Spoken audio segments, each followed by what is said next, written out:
अस्सलाम वालेकुम। काठमांडू में इस वक्त हालात बहुत खराब हो चुके हैं। यहाँ तक कि पार्लियामेंट और वजीर आजम के घर को जला दिया गया है। नौजवान सड़कों पर शदीद एहतजाज कर रहे हैं। सियासतदानों के घरों से पैसा निकालकर हवा में उड़ा दिया गया है। पूरे शहर में हंगामे हो रहे हैं। नेपाल की सरकार को हिलाकर रख दिया है। नेपाल के वजीर आजम KP शर्मा थे, जो इस वक्त इस्तीफा दे चुके हैं, और पूरी काबीना गायब है। नौजवानों ने पूरे शहर में दावा बोल दिया है। यहाँ तक कि 5 स्टार होटलों को भी आग लगा दी है। नौजवानों का कहना है कि वो करप्शन के खिलाफ एहतजाज कर रहे हैं। इस एहतजाज के दौरान अब तक 20 से ज्यादा नौजवानों को कत्ल किया जा चुका है। सियासतदानों के घरों को भी आग लगा दी गई है। काठमांडू की सड़कें मैदान जंग का मंजर पेश कर रही हैं। कुछ रिपोर्ट से पता चल रहा है कि KP शर्मा मुल्क छोड़कर भाग गया है। नौजवानों की इस नस्ल को जनरेशन Z कहा जाता है, मतलब जो सन 2000 में पैदा हुए थे और आज के बड़े हो चुके हैं। नौजवानों का कहना है कि ये एहतजाज करप्शन के खिलाफ है, जो सियासतदानों और इनके बच्चे कर रहे थे। इसके अलावा एहतजाज की एक बड़ी वजह सोशल मीडिया पर पाबंदी थी। लेकिन सोचने की बात यह है कि ये अचानक सब कुछ कैसे हुआ। क्या इससे नेपाल को फायदा होगा या नुकसान? इसके लिए हमें 8 सितंबर से कुछ दिन पीछे जाना पड़ेगा, जब काठमांडू में लोग मामूल के मुताबिक जिंदगी गुजार रहे थे। शहर में खामोशी थी, लेकिन ये कोई नहीं जानता था कि ये खामोशी तूफान से पहले की है। दोस्तों, नेपाल में 20% से भी ज्यादा लोग गुर्बत की लकीर से नीचे जिंदगी गुजारते हैं। करप्शन के लिहाज से नेपाल 170 नंबर पर आता है। नेपाल में सोशल मीडिया का इस्तेमाल बहुत ज्यादा किया जाता है। कुछ अरसे से सियासतदानों के बच्चों ने सोशल मीडिया पर अपनी अय्याशी की जिंदगी दिखाना शुरू की, जो सोशल मीडिया पर वायरल हो गई। जिसके बाद नेपाल की जेन-ज़ी ग्रुप ने इस सियासतदानों के बच्चों के खिलाफ सोशल मीडिया पर मुहिम का आगाज कर दिया, जिसमें जेन-ज़ी ग्रुप ने 4 सितंबर 2025 को करप्शन के खिलाफ इनकलाब का ऐलान कर दिया। यहाँ आपको बताता चलूं, जेन-ज़ी ग्रुप का कोई लीडर नहीं है जो नौजवानों को हिदायत जारी कर सके। ये सिर्फ सोशल मीडिया का ग्रुप है, जिसने पूरे मुल्क में आग लगा दी है। इसी वजह से जिस शख्स के दिमाग में जो आ रहा है वो कर रहा है। गवर्नमेंट ने 4 सितंबर के बाद सोशल मीडिया पर पाबंदी लगा दी, जिससे लोगों का रोजगार भी मुतासर होने लगा, जो फेसबुक और दूसरे प्लेटफॉर्म से कमा रहे थे। इसके बाद इस आग में मजीद ये इजाफा हुआ और 8 सितंबर को हजारों लोग सड़कों पर आ गए। शिद्दत में इस हद तक इजाफा हो गया कि अपने ही मुल्क की इमारतों को जलाना शुरू कर दिया। घरों को और दुकानों को आग लगा दी गई और लूटमार भी जारी हो गई। इस वक्त मुल्क बगैर किसी वजीर आज़म के चल रहा है। सोशल मीडिया का इस ग्रुप को भी कोई लीडर नहीं। आर्मी ने कहा है कि हम चाहते हैं कि डायलॉग के जरिए मामला ठीक किए जाए, वरना हम इसके खिलाफ सख्त एक्शन लेंगे, क्योंकि लूटमार भी शुरू हो चुकी है। क्या ये तरीका ठीक है? इसके बारे में अपनी राय जरूर दीजिएगा। इसके अलावा मैं आपके सामने कुछ हकायक रखता हूँ। ट्रेडिंग इकोनॉमिक्स के मुताबिक पिछले 10 साल में नेपाल में करप्शन में कमी आई है। इसमें कोई शक नहीं कि कोरोना के बाद दुनिया की मैशियत में तबाही आई है, लेकिन नौजवान नस्ल जोश में आकर कुछ भी कर सकती है और सोशल मीडिया की वजह से आग भी तेजी से फैलती है। लेकिन इसमें भी नुकसान मुल्क का होता है। असासों को जलाने से मुल्क को भी फायदा नहीं हो सकता। इससे पहले इस तरह के एहतजाज श्रीलंका, बांग्लादेश और इंडोनेशिया में किए गए हैं, लेकिन हकीकत यह है कि इन ममालिक की मैशत आज भी वैसी ही है जैसे इनकलाब से पहले थी। दोस्तों, इस हंगामे और एहतजाज से पहले लोग कैसी जिंदगी गुजार रहे थे, चलें जानने की कोशिश करते हैं। चलें अब निकलते हैं नेपाल के एक शानदार सफर पर।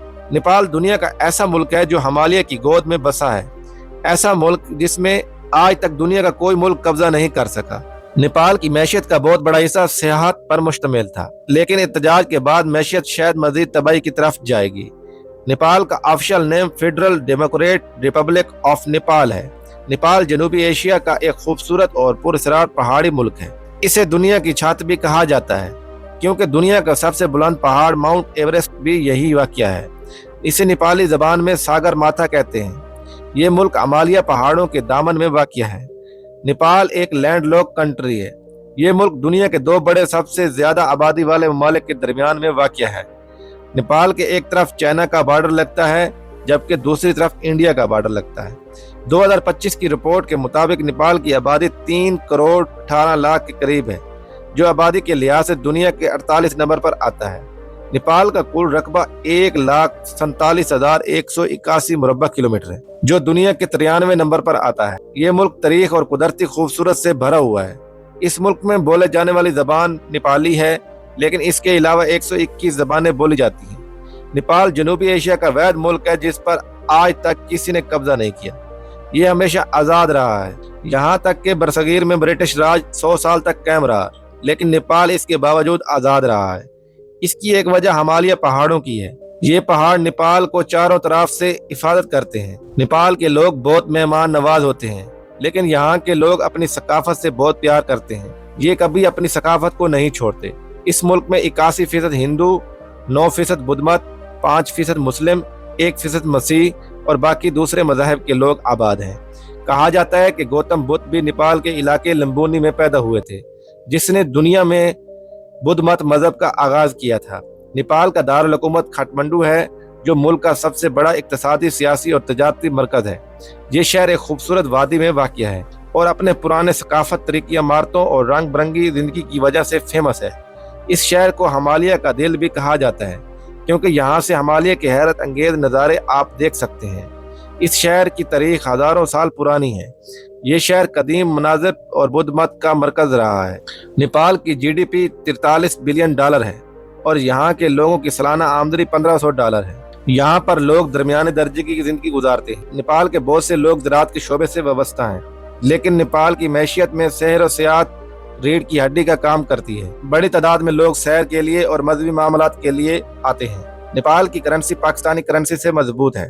एक नेपाली रुपए के बदले 2 पाकिस्तानी रुपए आते हैं, जबकि इंडियन 1 रुपए के बदले 0.60 नेपाली रुपए आते हैं। दोस्तों, नेपाल दुनिया के इन ममालिक में से एक है जो अपना यौम आज़ादी नहीं मनाता, क्योंकि नेपाल ने किसी भी मुल्क से आज़ादी हासिल नहीं की। यहाँ के लोग अपने मुल्क से बहुत ज़्यादा प्यार करते हैं। इन लोगों का कहना है कि गद्दार होने से बेहतर है अपने मुल्क के लिए कुर्बान हो जाएं। आपने नेपाल का झंडा तो देखा होगा, जो दुनिया के दूसरे ममालिक के झंडे की निस्बत अलग किस्म का है। ये 2 ट्राई एंगल से मिलकर बना हुआ है, जो मुल्क में हिमालय के पहाड़ों को ज़ाहिर करता है। नेपाल का नया साल 13 अप्रैल से शुरू होता है। मुल्क में मुख्तलिफ नस्ल के लोग रहते हैं, जिनमें सबसे ज्यादा चेत्री नस्ल आबाद है। इसके अलावा ब्राह्मण 12% के करीब रहते हैं। नेपाल में लोग हफ्ते का दिन छुट्टी के तौर पर मनाते हैं। 2007 तक नेपाल में बादशाहत कायम थी, लेकिन 2008 में पार्लिमानी जमहूरी निज़ाम कायम हुआ। एक रिपोर्ट के मुताबिक 11 लाख के करीब टूरिस्ट सालाना विजिट के लिए आते हैं। पाकिस्तान से नेपाल जाने के लिए आपको ऑनलाइन वीज़ा अप्लाई करना होगा, जो $50 तक आसानी से मिल जाता है। पाकिस्तान से नेपाल की टिकट 2,50,000 तक है। टूरिस्ट सबसे पहले नेपाल के दारुल हुकूमत काठमांडू में जाते हैं। ये है काठमांडू का खूबसूरत एयरपोर्ट। ये नेपाल का एक ऐसा शहर है जहाँ तारीखी कहानियाँ छुपी हैं। इस शहर में बहुत ज्यादा हिंदू मंदिर और बुद्ध मत के टेम्पल नजर आएंगे, जो हजारों साल पुराने हैं। ये एक गुंजान आबाद शहर है। इस शहर में 30 लाख के करीब लोग आबाद हैं। सर्दियों में इस शहर में सर्दी बहुत ज्यादा पड़ती है। काठमांडू में सबसे फेमस होटल हिल्टन होटल है, लेकिन इसको भी आग लगा दी गई है, जो अभी कुछ अरसा पहले ही खुला था। दोस्तों, ये थी आज की हमारी इंफॉर्मेटिव दिलचस्प वीडियो। आपको वीडियो कैसी लगी कमेंट्स में जरूर बताइएगा। मिलते हैं अगली वीडियो में, तब तक के लिए अल्लाह हाफिज।